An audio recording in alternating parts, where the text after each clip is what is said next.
Ruth 4 verses 1 to 22. Now Boaz went up to the gate and sat down there, and behold, the close relative of whom Boaz had spoken came by. So Boaz said, "Come aside, friend, sit down here." So he came aside and sat down. And he took 10 men of the elders of the city, and said, "Sit down here." So they sat down. Then he said to the close relative, Naomi, who has come back from the country of Moab, sold the piece of land which belonged to our brother Elimelech. And I thought to inform you, saying, "Buy it back in the presence of the inhabitants and the elders of my people. If you will redeem it, but if you will not redeem it, then tell me, that I may know, for there is no one but you to redeem it, and I am next after you." And he said, "I will redeem it." Then Boaz said, "On the day you buy the field from the hand of Naomi, you must also buy it from Ruth the Moabitess, the wife of the dead, to perpetuate the name of the dead through his inheritance." And the close relative said, "I cannot redeem it for myself, lest I ruin my own inheritance. You redeem my right of redemption for yourself, for I cannot redeem it." Now this was the custom in former times in Israel concerning redeeming and exchanging.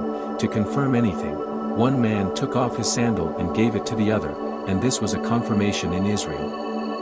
Therefore the close relative said to Boaz, "Buy it for yourself." So he took off his sandal. And Boaz said to the elders and all the people, "You are witnesses this day that I have bought all that was Elimelech's, and all that was Chilion's and Mahlon's, from the hand of Naomi. Moreover, Ruth the Moabitess, the widow of Mahlon, I have acquired as my wife, to perpetuate the name of the dead through his inheritance, that the name of the dead may not be cut off from among his brethren and from his position at the gate. You are witnesses this day."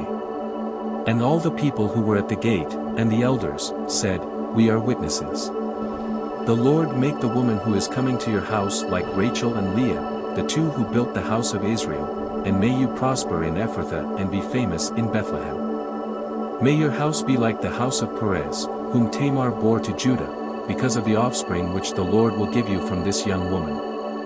Descendants of Boaz and Ruth. So Boaz took Ruth and she became his wife, and when he went into her, the Lord gave her conception, and she bore a son. Then the women said to Naomi, "Blessed be the Lord, who has not left you this day without a close relative, and may his name be famous in Israel. And may he be to you a restorer of life and a nourisher of your old age, for your daughter-in-law, who loves you, who is better to you than 7 sons, has borne him." Then Naomi took the child and laid him on her bosom, and became a nurse to him. Also the neighbor women gave him a name, saying, "There is a son born to Naomi." And they called his name Obed. He is the father of Jesse, the father of David.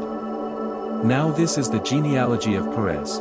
Perez begot Hezron, Hezron begot Ram, and Ram begot Amminadab, Amminadab begot Nahshon, and Nahshon begot Salmon, Salmon begot Boaz, and Boaz begot Obed, Obed begot Jesse, and Jesse begot David.